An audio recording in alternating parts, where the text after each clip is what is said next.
আচ্ছা আর একটু সহজ করে কয়, একটু শুনেন, সহজ কথা কই। আপনার টিউবওয়েল নষ্ট হয়ে গেছে। কি নষ্ট হয়েছে? কল, কল নষ্ট হয়েছে। আপনার কল কয় না? এই কি নষ্ট হয়েছে? কল নষ্ট হয়েছে। এখন মেইকার আনছেন কি আমতলি বাজারতে, মেইকার আইয়া নাট মাট খুললা কবে দুটা খুলেন না, কই নষ্ট হয় না, খুলাম গেতা, কই নাট তো সব খাইয়া দিছে, নাটের গোড়া মরসা পুরা খাইয়া দিছে, মরসা দিয়ে ভাঙ্গা গেছে গা। আচ্ছা কোনো মতে খুললা দাও। তো এই খুললা সেটা এবার তো একটা নাট দিছে আমতলি বাজারও হার্ডওয়ার্ডের দোকানতে একটা নাট, এই 3টা নাট লইয়া যে নিচে লাগানোর লিগিয়া এবারে যাইতে সময় গড় গিয়া যে নাটটা টেবিলে উঠে লেখা পাঞ্জাবি গাও দিছে, নাট নিত মনে নাই, নাট নিত, আরে কথা কয় না, নাট নিত।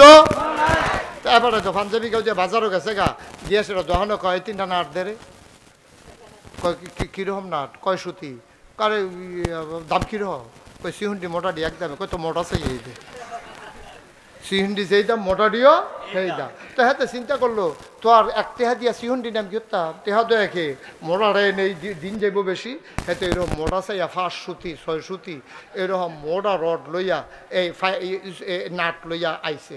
মেস্তুরিও তো বইয়া রইছে, মেস্তুরি চা খায়, আইনা দিছে পরে মেস্তুরি ডিকিতা কয় নাট,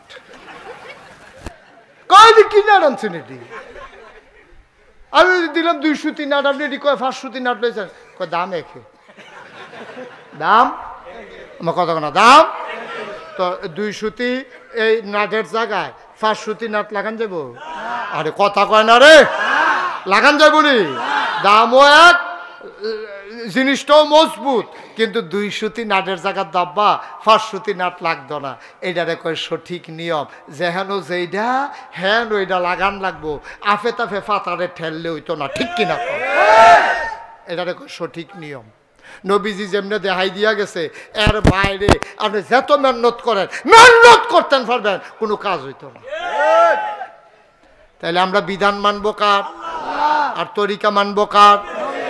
এই আবাদত কবুলের জন্য শর্ত না কয়টা গেল, কয়টা? আবার 3 নম্বরে হইল আবাদত কবুলের শর্ত হইল হালাল খাওয়া। এটার মধ্যে আমরা আটকা পড়ে গেছি কেউ, হালাল খাওয়া। লাইল ঠেল ঠেল ঠেলতে আরেকবার ক্ষেত ঢুকিয়া গেছেন গা, সেই ক্ষেতের ফসল হয়েছে, এটা কি হালাল না হারাম? সুদে টেহা লাগাইয়া কামাই করছেন, হালাল না হারাম? ঘুষের টেহা খাইয়া আসছেন, হালাল না হারাম? ফেসাব করতেন বইয়া আরেকবার ক্ষেতের মহিষা লই আইছেন, হালাল না হারাম? দোকান বাহি খাইয়া ঘুরাইতে আছেন, 1 মাস পরে টেহা দিয়া লাইবেন, কইছেন 6 বছর হয়েছে ওখান এহেন দিয়া যান না, আপনি আরেক রাস্তা দিয়া যান, হালাল না হারাম? এ হারাম খানা খাইয়া যত আবাদত করেন আবাদত কবুল হবে। মুসলমান শেষের দিকে চলে যায়, আবার আসলে লম্বা কথা বলবো। আবু বকর সিদ্দিক রাদিয়াল্লাহু তাআলা আনহু নবীর 1 নাম্বার সাহাবা। সাহাবাদের ভিতরে উম্মতের ভিতরে নবী একদিন কয়, নবীদের পরে উম্মতের মধ্যে যার সবচেয়ে বেশি দাম তিনি হইলেন আবু বকর সিদ্দিক। বলেন সুবহানাল্লাহ। অনেক দাম। কয় নবীদের পরে যত মানুষ আছে, অলি কও, গাউস কও, কুতুব কও, ফির সাহেব কও, লাট সাহেব কও, সবচেয়ে দাম বেশি কার? নবীদের পরেই যার জায়গা, তার নাম কি? এই আবু বকর সিদ্দিক। বেড়াটা কি হস না ডাট? খুব খেয়াল করে শুনেন, হস না ডাট? সাংঘাতিক বেড়া। এবারা একদিন খুব নরম মানুষ আছিল, মনটা খুব নরম। এবারার ঘরও একটা কেনা গোলাম আছিল, আগে মানুষ বেচা কিনা হইতো, তো এবারার কাছে একটা কিনা গোলাম আছিল। গোলামটা গিয়া বুঝ জ্বালাইছে যে আবু বকরের মনটা যে নরম, নামাজ রোজা নামাজ পড়তে আছে, নামাজের ফরি দেহা থেকে ফিসি দিয়া বইয়া রইছে।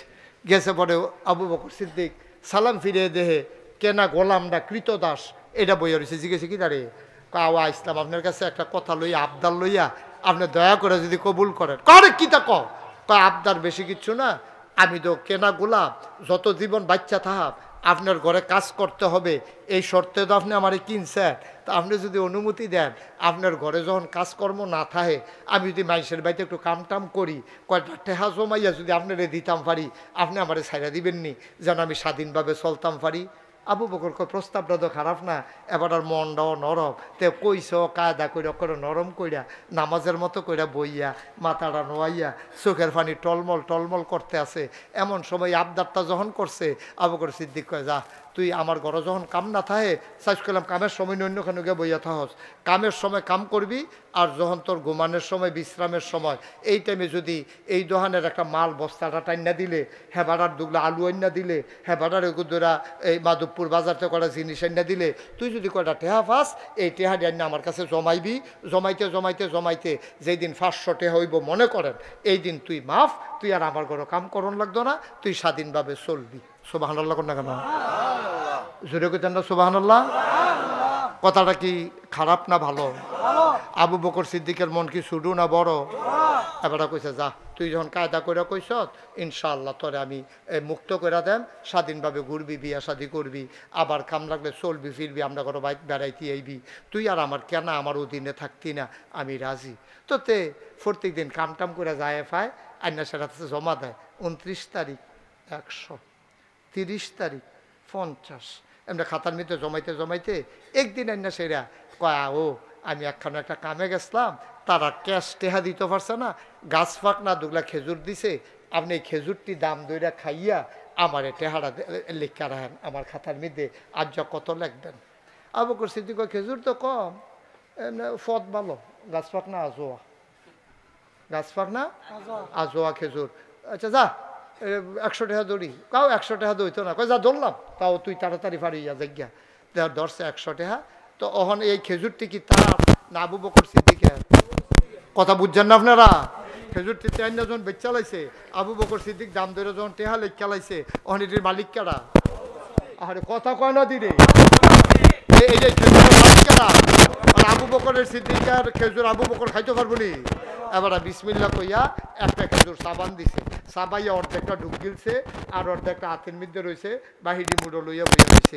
হঠাৎ কইয়া আল্লাহর ওলি তো আল্লাহ দাদো ব্রেইনের ভিতরে আইছে, কিটা করে খেজুরটি আনলো গেলাম না দি, কি কাম করে খেজুরটি আনলো এটা তো জিগান আছে। আমি যে খাওয়ানোর মতো শুরু করলাম নাদানের মতো, আল্লাহর ওলিরা নিজের নিজে শাস্তি দেয়। আজ যখন ফজরের নামাজ ছুটতে গেছে গা, আজ খাইও নাস্তা, এটা হলো আল্লাহর ওলিদের লক্ষণ। আর তোরা ঘুমাইন্য হইস, ফজরের নামাজ কাজা কইরা আবার নাস্তার লাগিয়ে আরো, আজ দুপুর পর্যন্ত খানা নাই, নফস বেশি বড় হইয়া গেছে গা, আর কোরবানি নামাজ কাজা, ফজর পর্যন্ত আর খানা ভাই। সুবহানাল্লাহ কয় না রে? আল্লাহর ওলি এমনি হইছে না তারা। আচ্ছা ফজরের টাইমে উঠতে পারলা না গেলে নাস্তা কাজা, নাস্তা বাদ, ফজর কাজা, নাস্তা কাজা, জুহরও ছুটতে গেছে গা, জুহরের খানাও কাজা। দাদাগিরি দেখাইলো তুমি, নামাজ ছাড়ছ খানা বন্ধ, ফজর ছুটছে নাস্তা বন্ধ, জুহর ছুটছে দুপুরের খানা বন্ধ, মাগরিব ছুটছে খানা নাই। নাদান আল্লাহর জমিনও থাকবা, আল্লাহর জমিনও আটবা, এরপরে নাদানের মতো খাইবা, একটা সাজদা দিতে মনে করে না তোমার কপালও খানা নাই। এটা যেদিন কইতেন পারবেন এদিন আপনি ওলি নিজে কন লাগতো না, আপনার নাম অলির খাতায় লেখা হয়ে যাবে। ঠিক কিনা? অলির খাতাত লেখা হয়ে যাবে। আল্লাহ কইবে ও ফেরেশতারা তোরা যে কইসলি বানাইস না, বানাইয়েন না, চাও আমার বান্দার নমুনা চাও, নামাজ ছুটছে আমি ঘুম ফাতাই রাখছি, তে উঠবো কেমনে? এরপরে রুয়ে খানা দেয় না রে, কত মানুষের চা হাজছে, হাজছ না চা নাই কফালো, সকলকে কিতা চা খাওয়ান কি আপনি নিষেধ? না জায়েজ, ডাক্তারও কইছে খাইবে কিন্তু আজ দিতাম না। পরে জিজ্ঞেছি কিতা ভাই, আজ ফজরের টাইমে উঠতাম পারছি না কি রে, নিজের নিজে শাস্তি দিতে আসছি। পারেননি এটা? আসেনি এই মন তো অলি হইবেন কেমনে? কেমনে অলি হইবেন? অলিরা তো এটা করে অলি হইছে। তাহাজ্জুদ সময় ঘুমে ধরে সরিষার তেল 1 নম্বর টাইনা রাখছে, ঘুম ধরছেন সেটা দিয়া, তা এবার চোখ ফাঁক কইরা বউয়ে ধরছে, এবারে ঘর ঘরাইয়া সরিষার তেল ডাইলা হইয়া রয়েছে, ফরাইতে আছে ক ফরাও আর ঘুমাইবা নাকি? কি আবাদত রে! আমি ওই দিন দেখলাম আল্লাহরে কলি দাড়ির ভিতরে দড়ি দিয়া বাঁধছে, বান্দা তীরের লোকে লাগাই রাখছে, জুরা নিয়ে গেলে, জুরা নিয়ে গেলে দাড়ি বান্ধা রাখছে তীরের লোকে, তীরের লোকে জুরা নিয়ে এলে দাড়ির টান পরে, জোরে নিঃশ্বাস করে, হ্যাঁ এমনি শাস্তি তোমারে দেওয়া হইব। এমনি নিজেকে তৈরি করতে হয় পারফেক্ট। ইট তো এমনি হয় না তো, ইট এমনি হয় না তো। মাটিটারে বইত্যা সুন্দর করে একবারে মিহি মিহি কইরা এরপরে ফরমার ভিতরে ফালান লাগে। বেশি হইলে ফুস দিয়া কাটটা লাউন লাগে, কম হইলে ডিফা দেওয়ান লাগে, এরপরে রইদে হুগান লাগে, এরপরে নিয়ে বাট্টাত আগুনও ফুরন লাগে, এরপরে না ইট হয়। 50 বছর মাটির তলে থাকলেও মাটির লগে মিশে না। সুবহানাল্লাহ কইতেন না? ও সাতগ্রামের মুসলমান, তুমি নিজের মাটি বানাই ফেলো, হক্কানি পীর মাশায়েখ আলেম ওলামার সাথে মিশে যাও, হুজুরের কাছে গিয়া নিজের সমর্পণ করো। হুজুর আমি মাটি হইছি, আমার বলতে কিচ্ছু নাই, আপনি আমার একটু শিখাই দেন কেমনে চলা লাগবে। মাডিয়ে যেমন মন মতো থাকে না, মাটির শাক কাটার যখন মাটি করালে বেটা দিয়ে ফাইলা বানাইলে ফাইলা হয়, এটা দিয়া গ্লাস বানাইলে গ্লাস হয়, জগ বানাইলে জগ হয়। তুমি এমনি মাটির মতো কাদা মাটির মতো হয়ে যাবা। আরে নবীজি কি সুন্দর করে কয়, মান আহাব্বা লিল্লাহ ওয়া আবগাদা লিল্লাহ ওয়া আতা লিল্লাহ ওয়া মান ফাকাদ ইস্তাকমালাল ঈমান। আল্লাহর নবী কয়, শুনো শুনো শুনো ও আমার আদরের উম্মত, মন দিয়ে শুনো রে। মান আহাব্বা লিল্লাহ, যে ভালোবাসবে আল্লাহর জন্যে, ওয়া আবগাদা লিল্লাহ, যে ঘৃণা করবে মানুষকে আল্লাহর জন্যে, ওয়া মানা আলিল্লাহ, মানুষকে খারাপ কাজ থেকে ফিরাই রাখবে আল্লাহর জন্যে। মান আহাব্বা লিল্লাহ ওয়া আবগাদা লিল্লাহ ওয়া মানা আলিল্লাহ ওয়া আতা আলিল্লাহ, দান সদকা করবে আল্লাহর জন্যে, কাউকে দেখানোর জন্য না, মারহাবা পাওয়ার জন্য না, বেড়াগিরি দেওয়ানের লাগিয়া না। যখন এই 4টা কাজ ভালোবাসবে, ঘৃণা করবে, দান করবে, মানুষকে খারাপ কাজ থেকে ফিরাই রাখবে, এই 4টা কাজ যখন আল্লাহর জন্য করবে, ফাকাদ ইস্তাকমালাল ঈমান। নবীজি কয় এই বান্দারা যেন আল্লাহর দিনটাকে পরিপূর্ণ করলো। তাহলে আমরা ইবাদত করব কার জন্য? এটার কয় সহি নিয়ত। এটারে কি কয়? আবার বলেন কি কয়? আপনি বাজারে যাবেন, নিয়ত করবেন আমি বাজারে যাইতেছি, বাজার করে খাইলে না শরীরটা ঠিক থাকতো, শরীরটা ঠিক থাকলে আয় ছেলে আয় ওরা বসো। শুনেন, আপনি বাজারে যাবেন কেন? যে ইনশাআল্লাহ বাজারে গেলে বাজারটা কইরে আনলে রান্না বান্না করলে খাইয়ে যেন আমি সঠিকভাবে ইবাদত করতাম পারি। আমি বিয়ে করতে আসি কেন? আমার বিয়ার মাধ্যমে বাচ্চা কাচ্চা হবে, এই বাচ্চা কাচ্চা আল্লাহর বান্দা হবে। নবীজি গর্ব করে বলবে, এই মুসা নবী, এই ঈসা নবী, এই সুলাইমান নবী, তাকাইয়া দেখো আমার উম্মতের সংখ্যা কত। আমি উম্মত বাড়ানোর জন্য আমি এই নিয়তে বিয়া করতে আসি। আমি বাজার কইরা খাইয়া শক্ত হইয়া যেন ইবাদত করতাম পারি, এই নিয়তে আমি কি করতে আসি? বাজার করতে আসি। আমি গৃহস্থী করতেছি এই জন্য, আমার ছেলে মেয়েরে বিদেশে বাড়াইতে আসি যেন সুন্দর করে ঘর দরজা কইরা, সামনে দিয়া বেড়া দিয়া পর্দা কইরা আমি যেন বউ বাচ্চা লইয়া থাকতাম পারি। প্রতিটি কাজ, আপনার টয়লেটে যাওয়া, টয়লেট থেকে আসা, একেবারে সবগুলা কাজ আপনি করবেন কেবলমাত্র শুধুমাত্র একমাত্র আল্লাহর খুশির জন্য। সুবহানাল্লাহ বলবেন না? তাইলে আমি বলছিলাম ইবাদত কবুল হওয়ার জন্য শর্ত কয়টা? হ্যাঁ, সচেতন নাগরিক। কয়টা না? জোরে কোন? 3টা। কয়টা? মুখস্থ করে ফেলবেন ওয়াজ। কয়টা? 1 নম্বরে সহি নিয়ত। সহি নিয়ত কয় কারে বুঝছেন? যায় করাম আমরা কার লাগিয়া করাম, এটারে কয় সহি নিয়ত। 2 নম্বরে কয় সঠিক নিয়ম। সঠিক নিয়ম, সব কিছুর একটা নিয়ম আছে।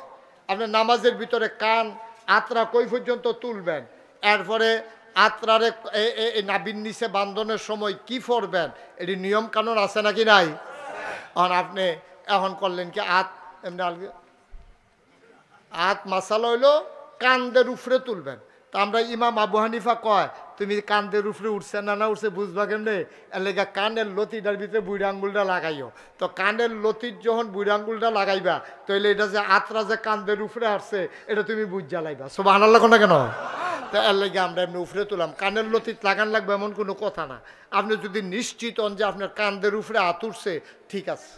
আপনি করলেন কি তার নামাজও করে নিয়ত পেঁচালেছে ইমাম সাহেব, এবারে তারা হুড়া কইরা কোনো মতে গিয়া নামাজও ধরছে আল্লাহ না হইছে না তো? আপনার আদ্য উপরে উঠছে না তো? আপনার হাত উপরে উঠে নাই। আমরা তারা জামাতে নামাজ পড়লে একরকম, রুকুতে সাজদাতে যখন একা একা নামাজ পড়বে আরেক রকম। এবারে রুকু দিছে কি দিছে না এটা বোঝাই যায় না, সেজদার ভিতরে গিয়ে 1 সেকেন্ডও দেরি করে না। অথচ তাসবিহ পড়তে হবে কমপক্ষে 3 বার। কমপক্ষে কয়বার?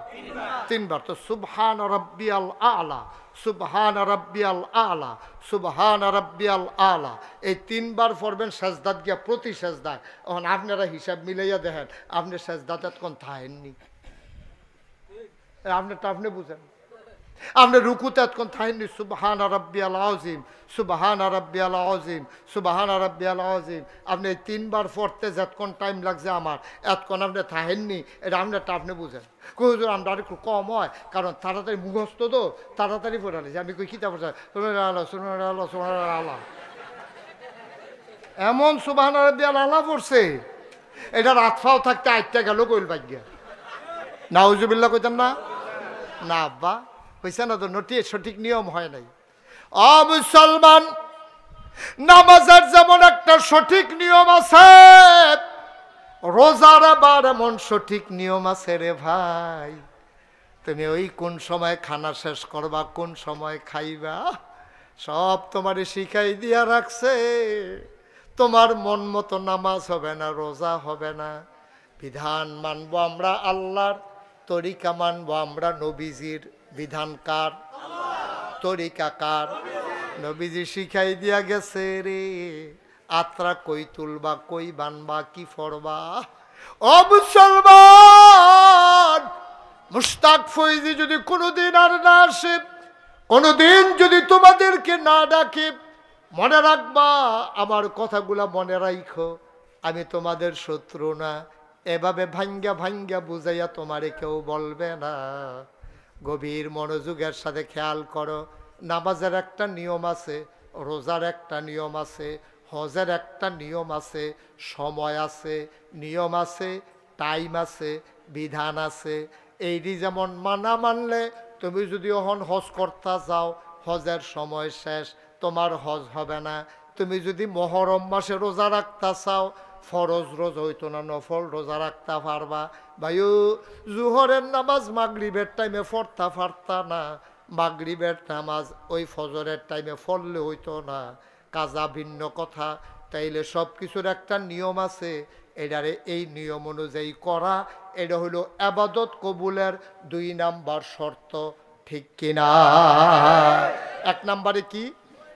হ্যাঁ মুখস্থ হয় নাই সবার। 1 নাম্বারে কি? 2 নাম্বারে সঠিক নিয়ম মুখস্থ। 1 নাম্বারে কি?